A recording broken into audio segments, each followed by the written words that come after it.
You made it back just in time. Before the shadows grow longer in the glens, press like, subscribe, and share this calm corner of YouTube with someone who could use a little peace before bed. Tuck yourself in. Let go of the day. The winds of the Celtic past will soon carry us across ancient shores and sacred groves. Welcome to episode 6. Irish art of the early Middle Ages is one of the most popular manifestations of the Celtic phenomenon. Artifacts like the Book of Kells draw hundreds of thousands of visitors each year, and motifs from the Book of Kells can be found on literally everything with a surface, from clothing and jewelry to housewares and beyond. This fascination with Irish art dates from the 19th century, when the idea that there was a distinctive Celtic style of art first arose. At that point, scholars looked at the art of Ireland and the British Isles in the early Middle Ages and identified certain elements that seemed to set this art apart from other art styles. By this point, the idea of the Celts as a distinctive people with their own language and culture was well advanced, so it made sense to extend the concept to art. This was a period of spectacular archaeological finds, both on the European continent and in Britain and Ireland, and the scholars who studied these finds assumed, as we have seen in earlier lectures, that the people who produced these artifacts were all Celts. We have seen that this is a somewhat problematic notion. The people who produced this art had no idea that anyone would ever label it as Celtic. The people who originated the Latin art style we associate with the Celts may not have been Celtic speakers at all. This was a popular style in many parts of Europe where many different languages were spoken. The style arose in Central Europe and then spread outwards to encompass much of Gaul.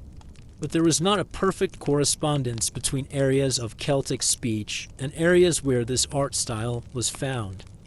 Ironically, this style arguably reached its most sophisticated development on the fringes of the area where it was originally popular, in what we think of now as the Celtic fringe. It is this late flowering of the Celtic art style in the late Iron Age and early Christian period that I want to look at in this lecture. I want to cover two main topics. First, we will look at the spread of Celtic-style art from the continent to the British Isles and Ireland before the coming of Christianity. And then we will look at what happened to this art in the early Christian period. Let me start with a quick word about terminology. When talking about Celtic art in the British Isles and Ireland, scholars are faced with the difficulty of deciding whether a particular work was made in Ireland or Britain, because, as we'll see, there was such a broad similarity all across this region among artifacts produced in this style. Thus, scholars often refer to this art style in one of two ways. If they're talking about the period after the Germanic migrations to Britain, they might call this art Hiberno-Saxon, which is one way to hedge their bets. The term suggests that the art style is a blend of Irish and English elements. But it is more common to use an even more general term and simply call it insular art, from the fact that it was produced on an island, maybe Ireland, maybe Britain. In some cases we aren't even sure. So when we say insular art, we're talking about Celtic-style art in Britain and Ireland. You'll remember that when we talked about the rise of the cultures on the continent that we associate with the site of Latin in Switzerland, we discussed some of the characteristics of this art that were especially prominent. This is a very stylized art. The figures we see are not intended to be realistic. They're meant to suggest the figures, not represent them. This art also emphasizes repeating patterns and abstract elements. Sometimes these are geometric, but often they are curvilinear, with a lot of spiral forms and interlacing forms. The patterns can be almost mesmerizing. If you start trying to unravel the threads, so to speak, you can end up losing yourself in a kind of meditative trance. The early continental art in this style does not emphasize the complete human figure, although you do see lots of depictions of human heads. So, as we saw earlier, this art style became wildly popular in large parts of Europe, including Central Europe and Gaul, but it was only represented in a very scattered way in Spain. And in fact, the areas where this art was popular or in some cases cut off from each other by land, and thus the style probably had to have been spread at least partly by sea, even on the European mainland, surely due to trading contacts up and down the Atlantic coast of Europe. It is thus even more clearly the case that trading contacts probably brought the Latin style to Britain and Ireland, sometime in the centuries right before Christ. What we find in Britain and Ireland is a bit complicated, though. The art of this style that we find is broadly similar, so you find artifacts all over this region that have broadly similar designs, whether they come from Britain or from Ireland.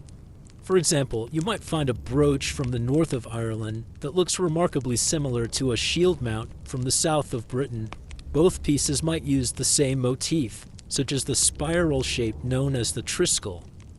So in some ways, this art was using older models and creating a broadly coherent style across a wide geographical area.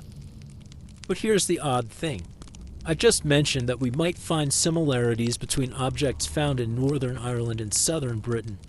Just as we found on the continent, this art style in Britain and Ireland is not evenly distributed. It's not found everywhere. It's much more solidly attested in the north of Ireland than the south of Ireland, which is somewhat surprising, since you would think that the south would be more open to trading contacts. But we must be seeing the evidence of trade routes that operated in ways we cannot otherwise recover. The point is that this is not an Irish style or a British style. It's not even a Southern style or a Northern style. It's a style that some groups of people living in these islands adopted and others did not. And we may never know why. So how is the art that we find in Britain and Ireland related to the art we find on the continent at the same time? As I've said in earlier lectures, it used to be thought that the art style came to Britain as part of a Celtic invasion, but scholars no longer believe in this invasion theory. One reason is that the art we see in Britain and Ireland is subtly different from what we see on the continent. The motifs are very similar, yes, but they are produced in slightly different ways. It's much more as if native craftspeople in Britain are copying work that they have seen, possibly from objects brought by traders. So it turns out that the similarity in art is not a sign of some kind of genetic connection between the continent and the British Isles. It's merely a sign that this art style proved enormously popular in certain parts of the British Isles. The striking thing about this insular art is that it ended up as the only place where this art style that came originally from Central Europe managed to survive. On the continent, it was pretty much swept away by the Roman conquest of Gaul. Very little of the earlier Latin style can be found after the 1st century AD. In Britain, the style goes underground somewhat during the period of Roman rule, but in Ireland it persists, and then in the early Christian period it bursts into new life, and a new art style emerges out of the old. Keep in mind that the original art style from Latin was already very eclectic. It blended elements from the many areas with which the peoples of Central Europe had trading contacts. The art of the early Christian period in the British Isles and Ireland is also a mix of elements. You see Celtic motifs that have been around for a while, but also borrowings from Germanic art, such as a strong emphasis on certain animal shapes, and the use of certain metalworking techniques like gold filigree. These would have been elements that had been brought into Britain by the Anglo-Saxon settlers, and also just by trading contacts with Germanic speakers from the continent. Another important influence on this art style was classical art from the Mediterranean area, which brought in certain vegetal motifs like the acanthus leaf, as well as broad ribbon interlace. This art had come into the picture largely due to the influence of Christian missionaries. All of these motifs were blended together in complicated, dense patterns that repeat over.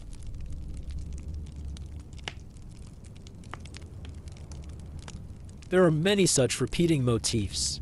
The most common motifs are either curving patterns like spirals or interlaces, or more geometric patterns like frets or steps. But perhaps the most distinctive pattern in this art style is the repeating use of intertwined beasts, some of which are recognizable as real animals, others seem to have been wholly invented. These patterns are extremely intricate, even more so than the original Latin art that they are building on, and they're very stylized. That is, the emphasis is never on the realistic depiction of objects, but rather on stripping them down to their geometric essentials and manipulating them to form abstract patterns. We see these basic aspects of insular art illustrated across many different media, so this is a consistent art style that was used everywhere the decoration was used. I'll talk about each of these media in turn. Let's talk first about metalworking. The techniques and motifs of early Irish metalwork seem to have come about in the 3rd and 4th centuries due to trading contacts between Ireland and Roman Britain. These are the earliest objects we have that display the newer hybrid art style that draws on various traditions, including the Latin motifs. Almost everything that survives in metalwork from early Ireland is related to religion in some way. Reliquaries and altar vessels were the most common, but you also see bells and bishop's croziers, that sort of thing. There is a notable exception, namely brooches, about which more in a moment. Probably the most famous liturgical object to survive from this period is the Ardagh chalice, which is on display in Dublin in the National Museum of Ireland. It has an interesting history. It was found in 1868 near a ring fort in County Limerick by 2 boys who were digging potatoes. Their spades struck something metallic, and they said, "What's this?" or something similar, and proceeded to discover this hoard. We have no idea when or why it was buried. It was common in this period to bury precious objects when you were worried about losing them to violence, which was all too common. Sometimes you came back to dig them up, and sometimes you didn't. So the loss of the person who buried the hoard is our gain. The chalice dates from about the 8th century. It is decorated with animals, birds, and geometric interlace. But the truly amazing thing about it is the fact that the underside is also richly decorated. Now, why would you expend the effort to decorate the bottom of an object? Is this just a way of showing how great a metalworker you are? Well, remember what this is. It's a chalice for the wine that is turned into the blood of Christ during the Mass. At the moment of consecration, the chalice is elevated by the priest, and at that point, you can see the richly decorated underside. So the statement is that no part of this sacred object is unworthy of decoration. The decoration also makes a statement about the patron who paid for the chalice. Whoever it was a wealthy person, because then, as now, it is the labor that costs the most. So adding this decoration would have made the chalice much more expensive. One way to think about this is to consider how difficult it was to make objects. We can see this on a very intriguing kind of artifact called a trial piece. That is, a piece of bone on which a metalworker would practice the motifs that would later be incised on the metal. Very careful practice was required before you could transfer the patterns onto an actual metal object. The person or persons who created the Ardagh chalice had obviously trained for an extensive period before being able to produce this masterpiece. Another class of sacred objects that survives in relatively large numbers are reliquaries. A reliquary is a vessel meant to contain a relic, which is an object associated with a saint, either a part of the saint's body or some object associated with the saint, even bits of cloth that had touched their tombs. These are extremely common throughout Europe. In Ireland, we have a lot of them, dating especially to the 7th through the 9th centuries. They could be of various sizes, depending on whether they were supposed to be for personal use or communal use. Some reliquaries were mostly meant to be displayed in churches or in great religious processions. Others formed part of the personal devotions of an individual Christian.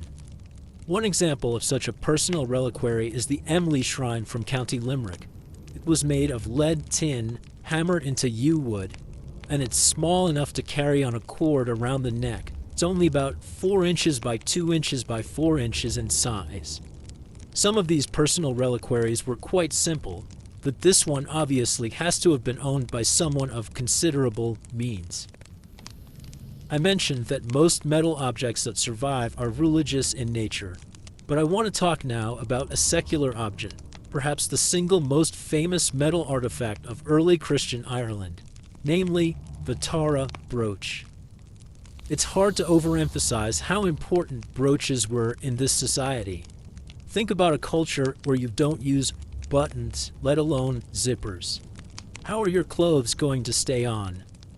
One of the most important garments that is mentioned consistently by people who describe the Irish is the mantle, which was worn by both men and women. It was basically a big cloak fastened over the shoulders with either one brooch or two.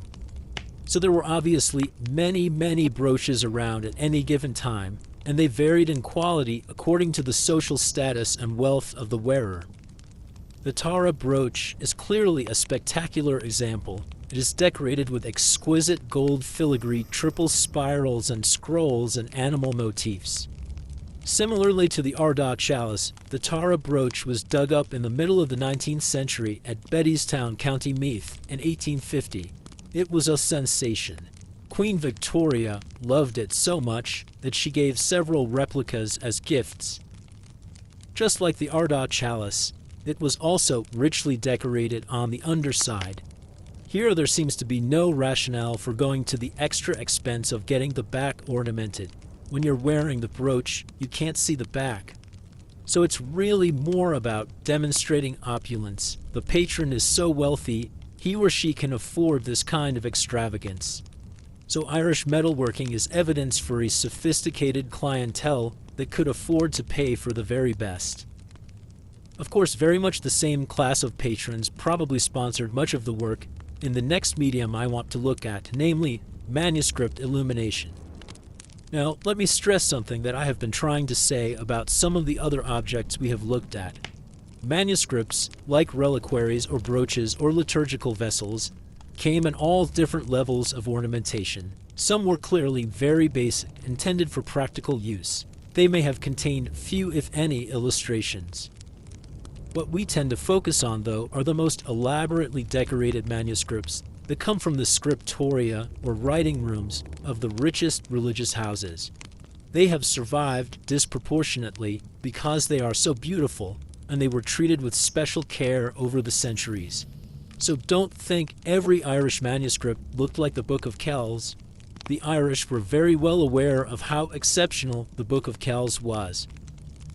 The interesting thing about the manuscript illumination is that you see motifs that are very similar to what you see with the metalworking, but it's a two-dimensional representation of a three-dimensional process. It's as if the manuscripts are really trying to represent objects and motifs that people would have been familiar with from their daily experience.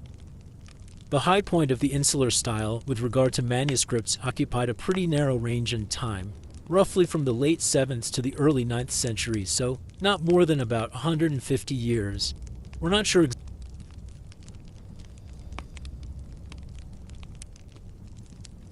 In all of these manuscripts, though, you will see the same basic elements, highly intricate and abstract interlace, and that is the figures are woven in and out of each other. The use of various animals, both real and imagined, as repeated decorative motifs, and highly stylized figures with an emphasis on the two-dimensionality of the flat plane. The figures typically have no appearance of depth. I want to illustrate this last point by talking about two manuscripts side by side, each depicting the same subject, one of which was produced under straight-up continental influence, the other in the insular style.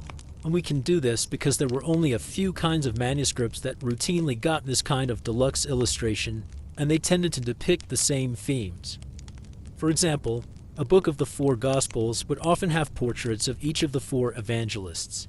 An example of the continental style would be the so-called Canterbury Codex Aureus, or Golden Book, and we have here a depiction of the evangelist St. Matthew. It dates from the mid-8th century, probably at Canterbury, and it was modeled on some of the books that went to Canterbury as part of the original mission of St. Augustine to preach to the Anglo-Saxons in the late 6th and early 7th centuries. Incidentally, this manuscript was captured by the Vikings in the late 9th century and held for ransom, which was paid.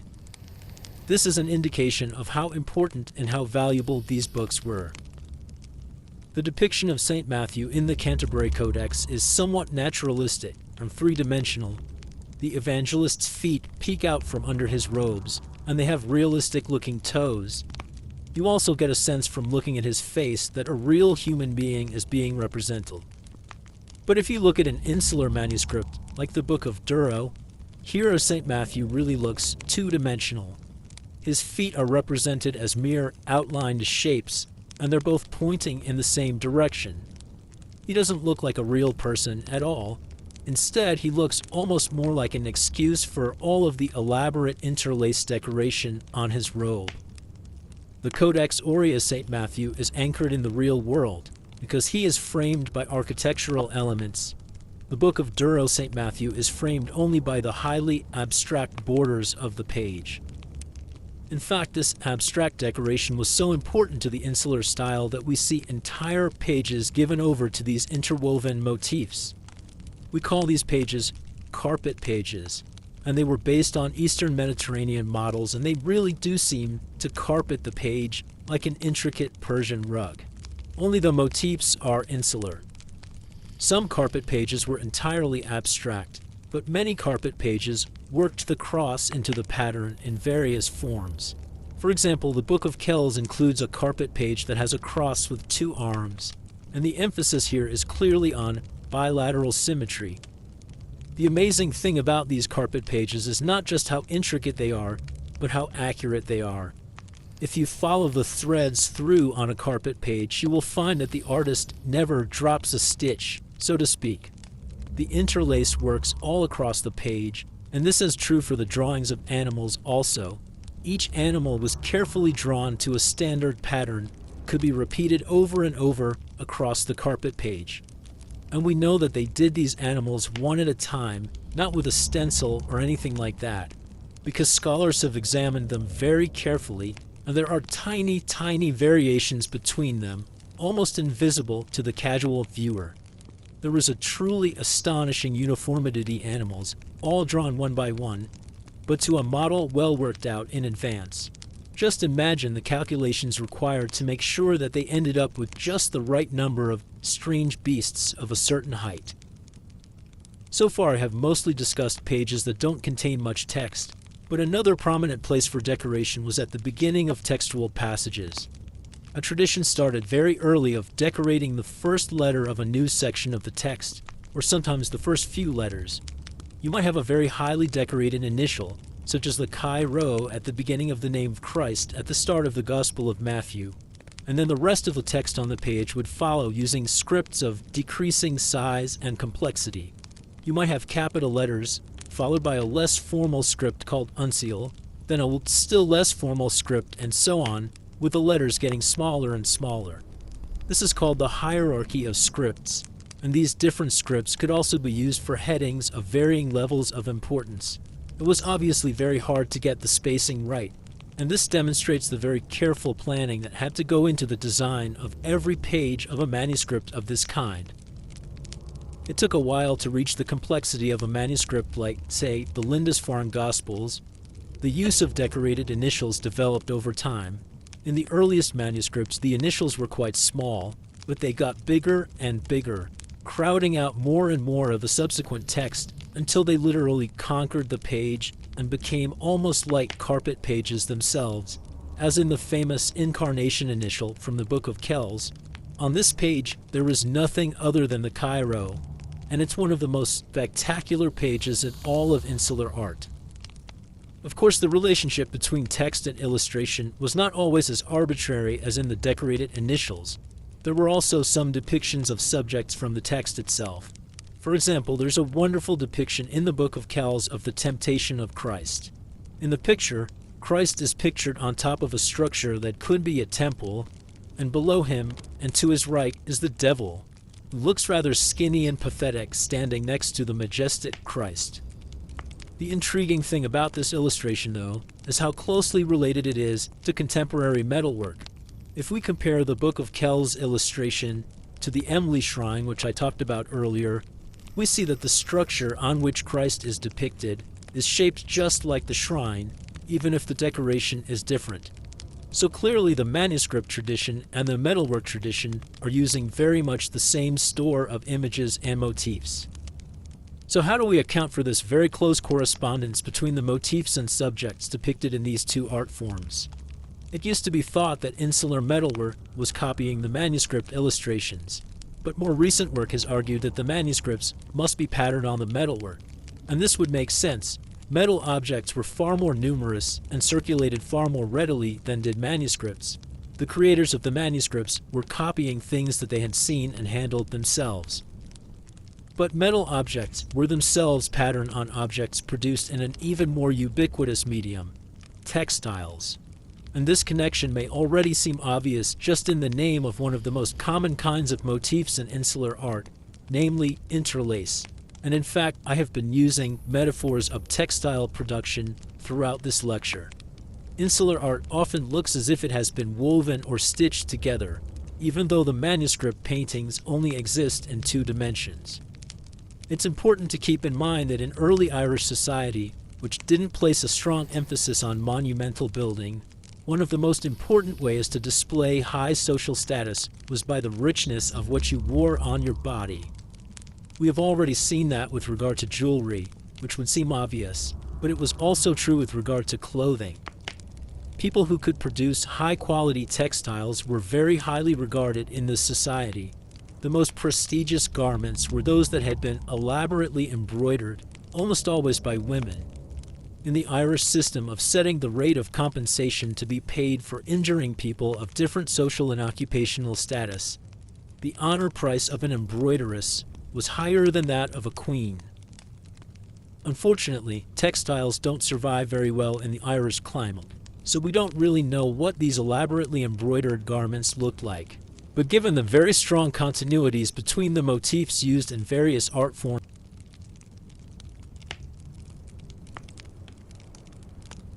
were embroidered with motifs that are familiar to us from the great insular manuscripts, the elaborate embroidery that we see on, say, modern Irish dancing costumes may well represent a throwback to a genuine elite tradition from early Ireland.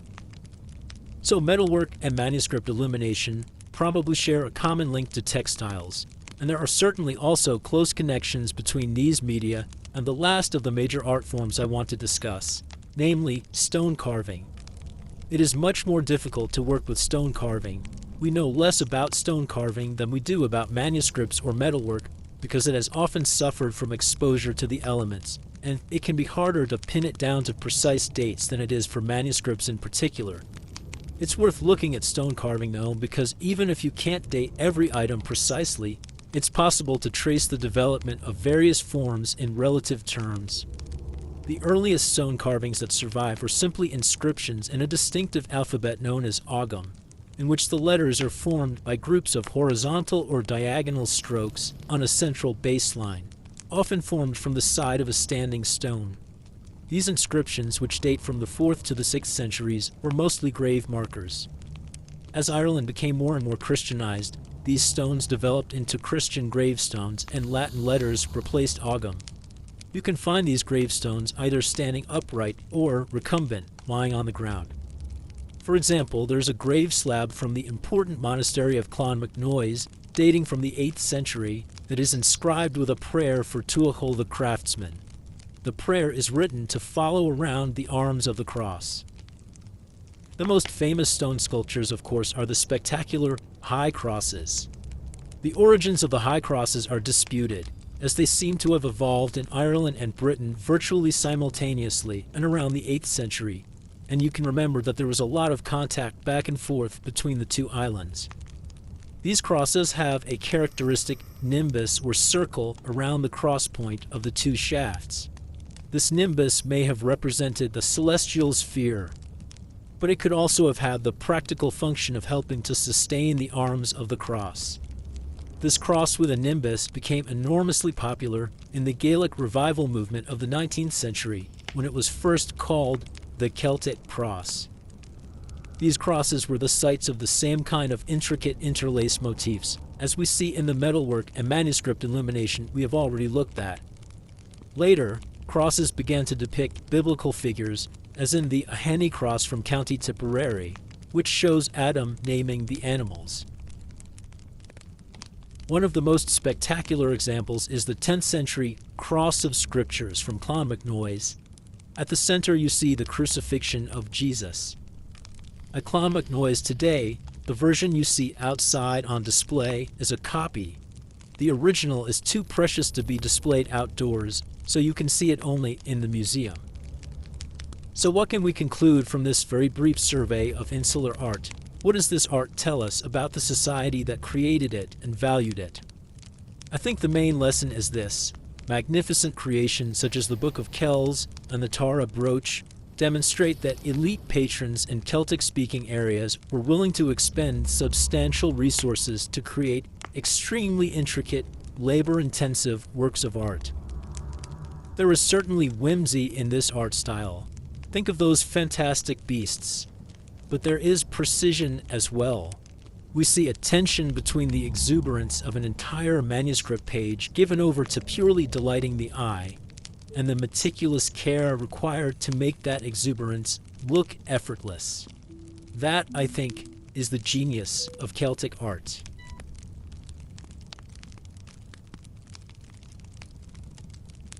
In this lecture, we'll be spending all our time on the very rich subject of early Irish literature. Now, the medieval Irish wrote copiously in Latin.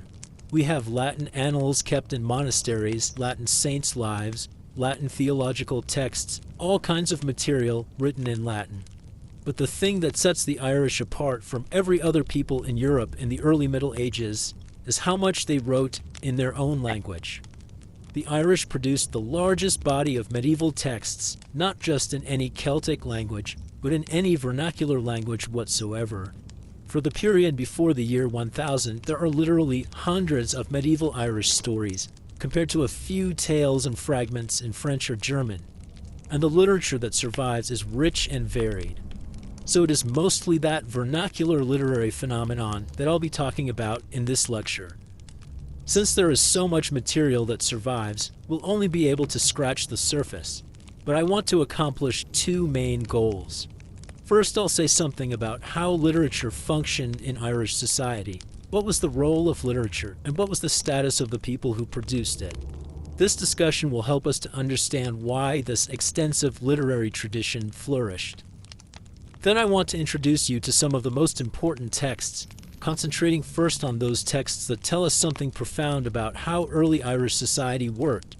That is, texts that give us a window onto the way in which the Irish thought about kingship or fate or love, all the really big questions. But I'll also concentrate on texts that would play a major role in the Celtic revival in the 19th and 20th centuries as a means of asserting a specifically Irish and Celtic identity. So let's start by talking about the importance of literature to medieval Irish society. It's hard to overstate this importance, because in early Irish society, the highest grade of poets literally had the status of kings. They had the same honor price as a king or a bishop. That is, you had to pay the same very high amount to compensate their kin if they were injured or killed.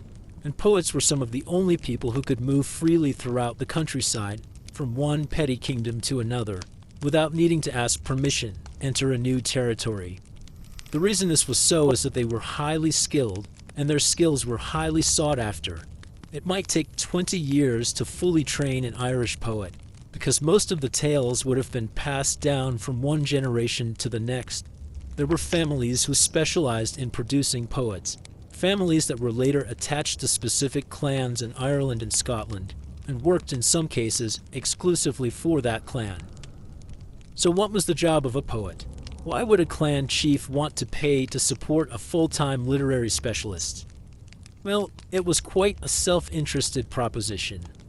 Early Irish kings and later clan chiefs commissioned poets to sing their praises. Keep in mind that this was a society that functioned on reputation. Status was delineated not just by how many cattle you had, but on how good a poet you could employ to boast about you. As with the art of Celtic-speaking countries where the labor involved was a sign of the wealth of the patron who paid for it, the more elaborate and skillful the poem, the richer and more powerful the subject, or at least that was how it was perceived. Now, praise poetry mostly was meant to flatter the boss, but there was a flip side, namely satire, which was a special occupation. A satirist might make his patrons' enemies look bad by insulting their martial prowess, or their success with women, or their appearance. It must be said, the satires are much more interesting than the praise poems. They could be quite vicious. Really, they were character assassinations. And satire was seen as literally a deadly weapon. There are stories about people who were satirized and fell down dead as a result. The interesting thing about the profession of satirist is that it doesn't seem to have been limited to males. In the epic called the Toyne, which I will talk about more in a moment, there is a woman satirist named Leversham, and people are terrified of her. Now, did the early Irish really believe that satire could kill you? I don't think so. The death that is referred to in these texts is more of a social death, in which the satirist has exposed the subject to such ridicule that they can't show their face in polite society. But it's important, I think, that the Irish felt so strongly about the power of words. So the need for praise poetry was a huge part of the reason why the literary infrastructure of early Ireland was so extensive. But praise poems or satires are not the only kind of texts that we have in this period. Noble Irish patrons also felt called upon to provide their followers with other kinds of literary entertainment. And those are the texts that are still really fun to read. Let me say though, Irish literature has a very distinctive feel to it. There are many features that are unfamiliar to modern audiences, and some of them take some getting used to. I think it would help for me to explain these elements a bit before we discuss the tales themselves. One of these distinctive features is the plots. Until rather recently, most plots in the broader European literary tradition were fairly linear in structure. Generally speaking, they tended to begin at the beginning and proceed till the end without a lot of jumping around. Most of the time, the point is to find out what happened, especially in thrillers, mysteries, and so on. Irish stories, however, are not nearly as plot-driven. They can be full of digressions, and in some cases the digressions threaten to overwhelm the plot. In fact, some literary scholars suggest, and I think they must be right, that plot is not really the point. Sometimes the plot seems to come to a grinding halt, so that the teller of the tale can give us, for example, a very long list of names. In many cases, these are characters we don't learn anything else about in that particular tale. These are clearly references to other tales that the audience was expected to know, but they can be very cryptic to us. Sometimes we also get long genealogical digressions. These were extremely important to an audience whose family relationships determined almost everything about their social status, their property rights, etc. These passages are the most likely to be quietly dropped by modern translators. But one of the most interesting forms of digression in Irish stories is the place name story. The Irish were absolutely obsessed with place names. Seemingly every geographical feature in the Irish landscape had a name, and in the stories, place names served as a kind of memory aid. If you're trying to remember the name of a particular hill, it helps if there is a story about it. Or perhaps the place name existed before the story, and the story was invented to explain the place name. Most of the time, that is probably what we're dealing with, but we'll never be sure. There were so many of these stories that they received their own genre name, Din Shenachas, or the lore of places.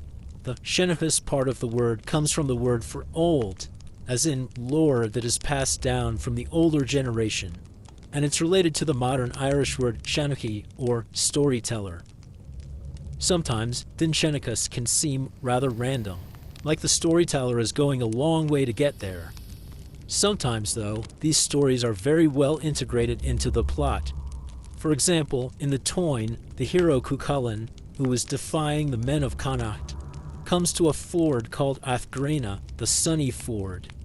He lays down a challenge to his enemies by cutting the fork of a tree with one stroke of his sword.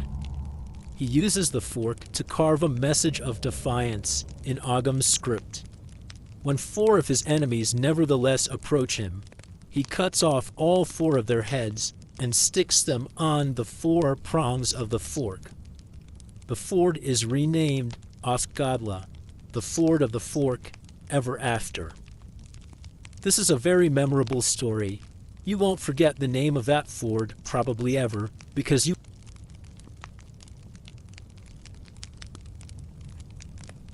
The reason this kind of story mattered, of course, is that Ireland was a society without maps. These stories were their maps, and they were so specific and so evocative that we can now actually trace in the landscape where many of these stories supposedly took place. It's a very striking fact about early Irish literature that it is tied so closely to the landscape of Ireland. Another noticeable feature of Irish literature is that it tends to fall into very specific genres.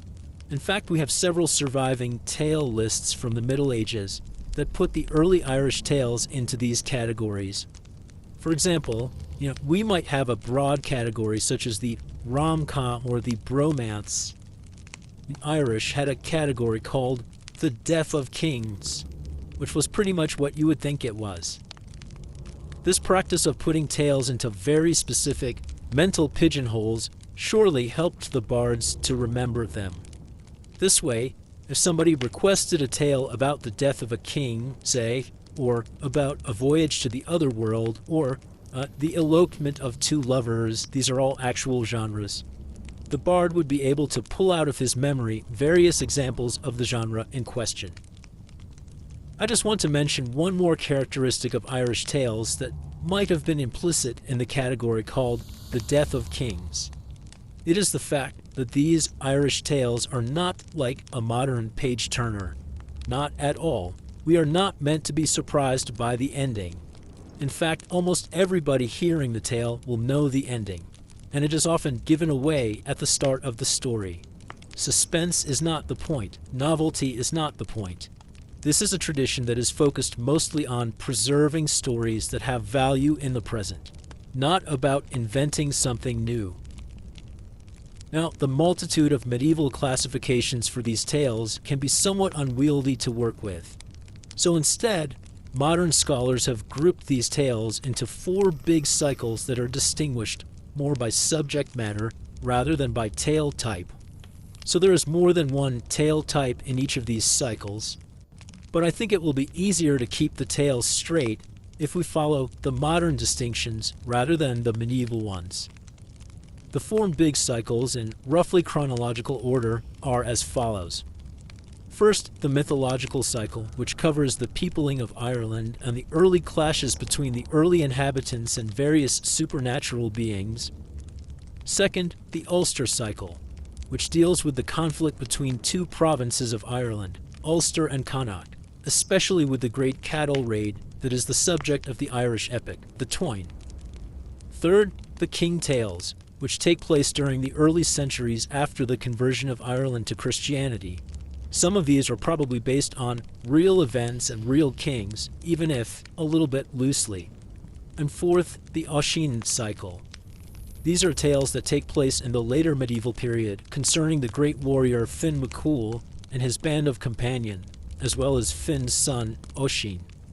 I'm going to discuss the first 3 cycles in this lecture, and the 4th in a later lecture on the discovery of the Celts in early modern Europe, because it's an important part of that story. Let's start with the first of these cycles, the mythological cycle.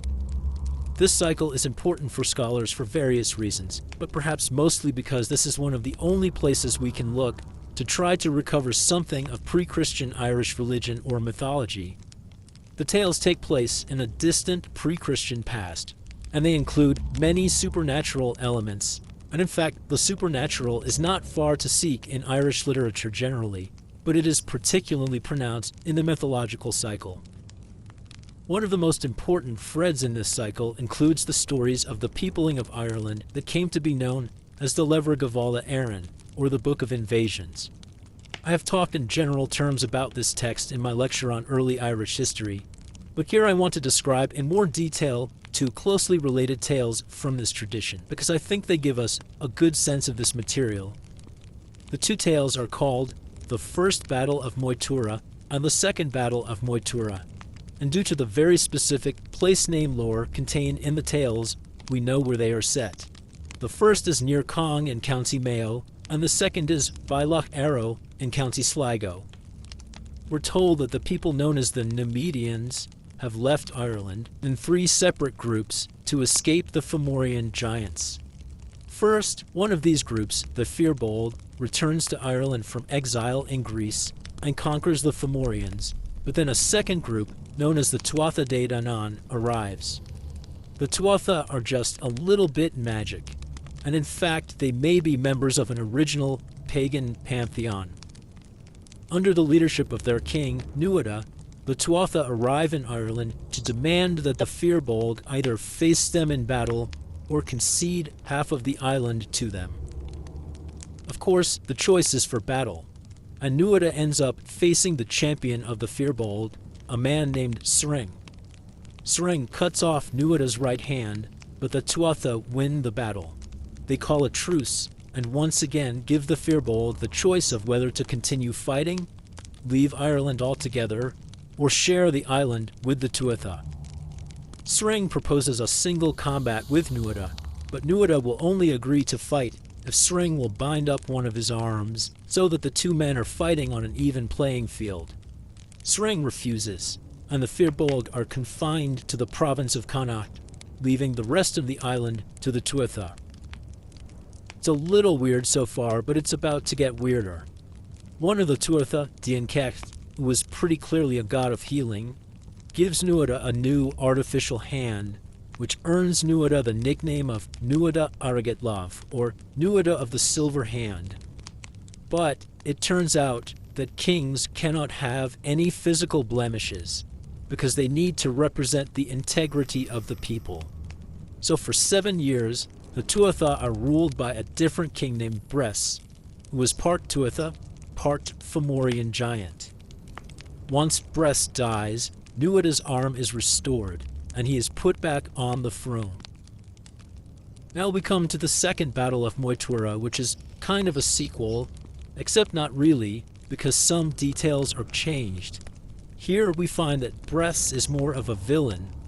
His Fomorian ancestry causes him to oppress the Tuatha, and he also fails to offer the kind of hospitality expected of a king. So Bress is deposed, and Nuada's flesh regrows over his silver arm, so he is restored to the throne.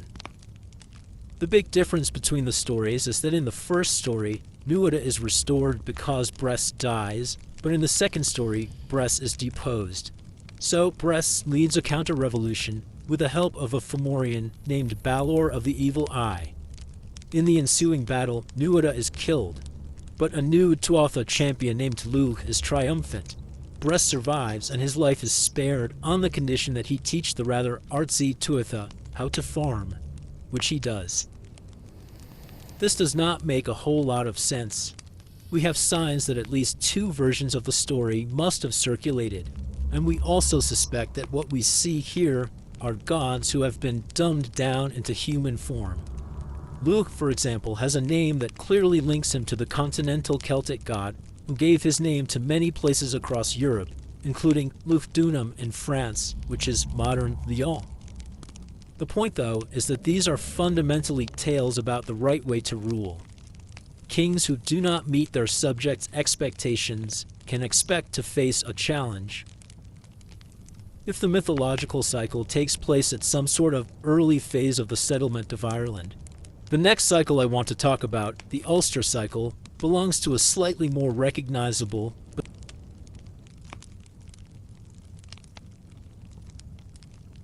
or, as it is often translated into English, the Cattle Raid of Cooley. It has been described as a window on the Iron Age because it seems to record conditions in Ireland right before the conversion of Ireland to Christianity. The Táin has also been referred to as the Irish Iliad, and in fact the parallels are kind of close. Just like the Iliad, the Táin starts with a kidnapping, but instead of a queen, the victim is a bull, the brown bull of Cooley, And just as in the Iliad, a war is fought to recover the victim. The Toyne also has its heroes, the most important of which by far is Cuchulainn, who is at the same time one of the most impressive and most bizarre heroes in all of epic literature. He has some traits in common with Achilles. For example, neither Cuchulainn nor Achilles is a mere mortal.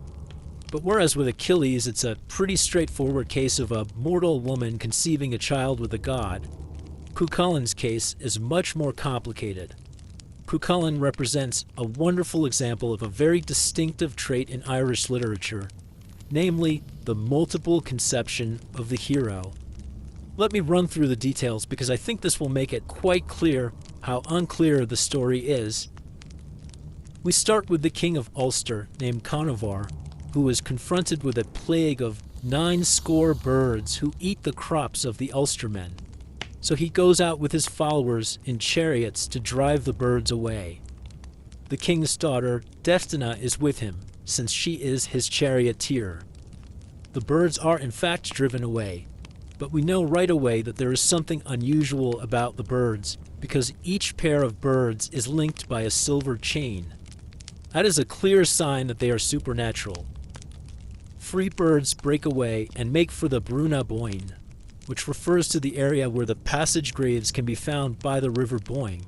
And I should point out here that the early Irish were absolutely fascinated by these megalithic monuments. They just didn't know anything more about them than we do, since they were already thousands of years old. Then the men of Ulster sought shelter in a nearby house where a woman was giving birth, and Deftina went to help her, and she ended up nursing a baby boy. The next morning, they woke to find the house and the mother and father of the boy were gone, and only the boy remained. The boy was taken back to Ulster, but after some years in Deftina's care, he died, and she was greatly saddened. Deftina requested water, and every time she went to drink it, a tiny creature would leap from the water towards her lips. But once she took the vessel away, there was nothing there.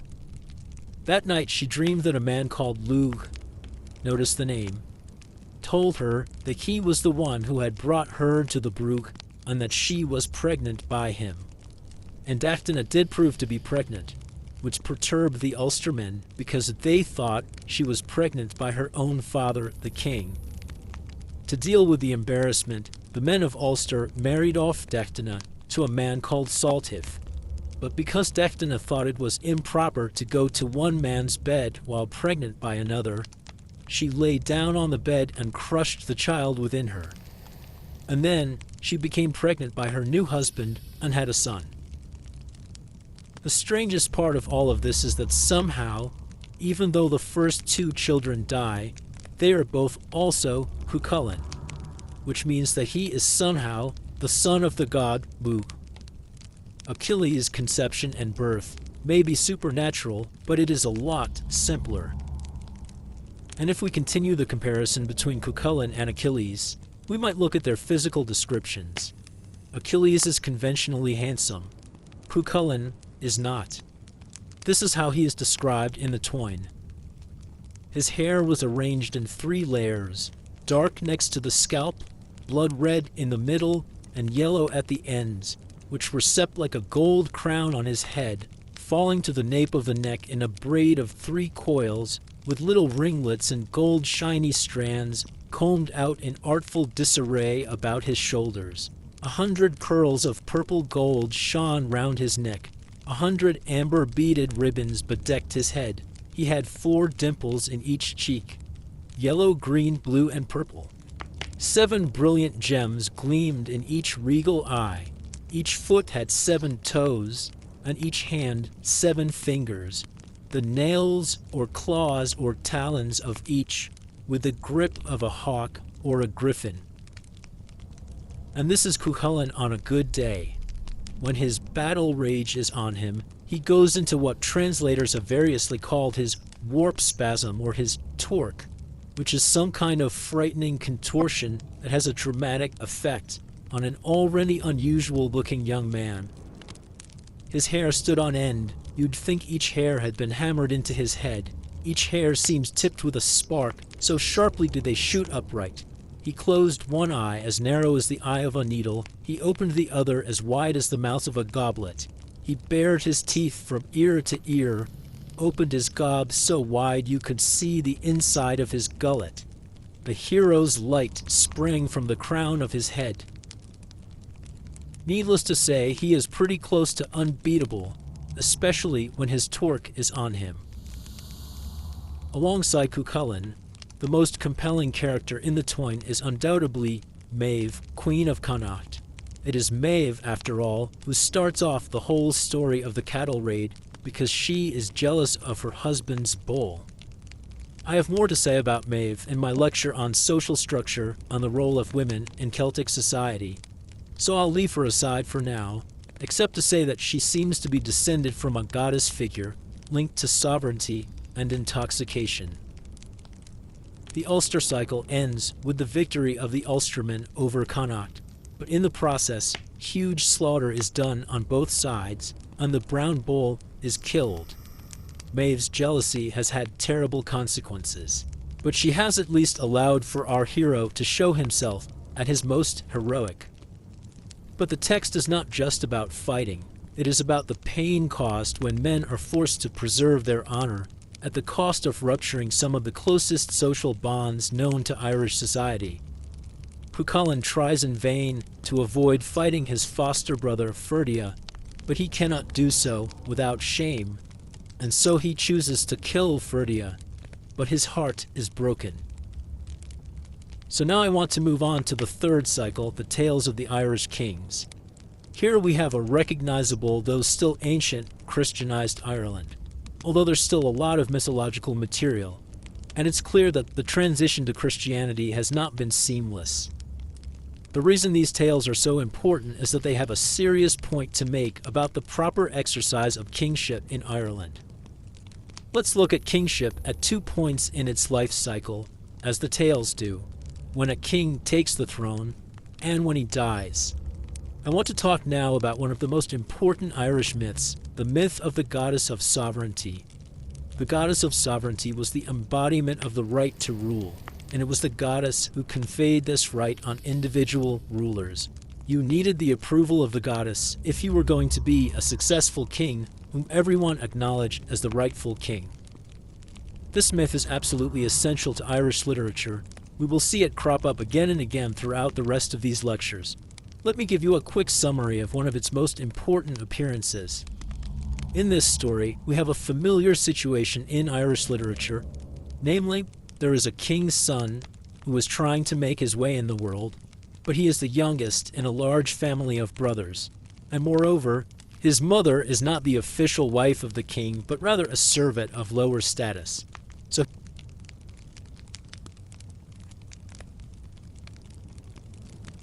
one day, he is out with his older half-brothers, and they come across a hideous old woman. She offers them a drink from her well, but she is only willing to give them the water if they will pay a small price. She wants a kiss. Now, she is totally loathsome to look at. None of the brothers want to kiss her. But the youngest brother leaps at the opportunity. He says that not only will he kiss her, he will lie with her as well. He has demonstrated his good faith, and at that moment, the loathsome hag is transformed into a beautiful young woman. And presumably only after the transformation does Niall have to carry through on his promise to the ex-hag.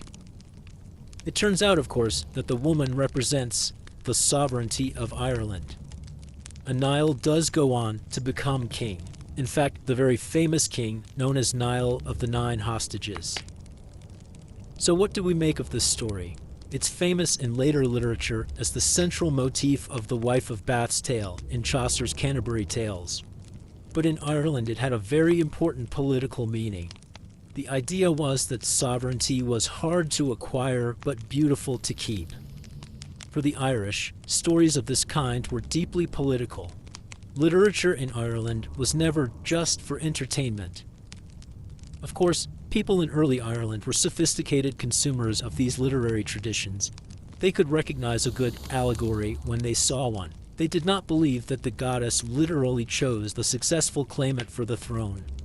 But these stories about the sovereignty goddess help to ratify the results of what could be an extremely messy and even bloody process. Many stories of the sovereignty goddess are about acquiring the throne, but a lot of them are also about losing the throne. That is, they fall into the enormous genre I mentioned earlier, the death of kings. The most famous of these is the tale of the destruction of Doderga's hostel, in which an unjust king is punished for violating his responsibility to provide equal justice to his subjects. In this story, King Connor is promised that if he avoids violating certain gesa or taboos, such as not allowing 3 red-headed men to precede him into the house of a red-headed man, he will be a successful king. So Connor rules justly, and as a result, the land flourishes. But Connor has a problem: his foster brothers. They are not good men. In fact, they are criminals, and Connor is caught between his duty to punish wrongdoers and his personal obligation to his foster brothers. So rather than treat them as they deserve, he merely banishes them. But they continue to raid Connor's kingdom, and as a result, the good omens of Connor's early reign are reversed. The weather worsens and the crops wither, and Connor is forced repeatedly to violate the gesa that he was told he must not violate. Connor is drawn into a final battle against the marauders, and he is killed. It's a strange story, full of the kinds of digressions I mentioned earlier, but it's also interesting for another reason I mentioned, which is that we are never in any doubt about what is going to happen. When we are told what Connor's gesa are, we know he will violate them all, and that he is doomed. When faced with a moral dilemma, he chose wrong, and the story punishes him for it. The King Tales were very much meant, I think, as cautionary tales for contemporary kings. Of course, the actual kings who heard these stories were not really worrying about whether 3 red-headed people were entering a house before them. But they probably were worrying, and rightly so, about the political temperature in the room when the tale was being told. As we've seen, Irish literature tends to concentrate on things not being quite what they seem. Narratives are disjointed. Time and place don't work quite the way we expect them to, and even the process of giving birth is far more complicated than it is in everyday life. If you're looking for realism, this is not your literature. But in these texts, we get a fascinating glimpse of what this society valued. Mighty deeds, sure, but also honor and justice. Thank you for walking these ancient paths with us tonight. If you're still awake, don't forget to subscribe, like, and share this video so we can keep creating quiet stories for curious minds. Rest well, and remember there's always more. History waiting just beyond the horizon. This has been the Sleepless Historian. Good night.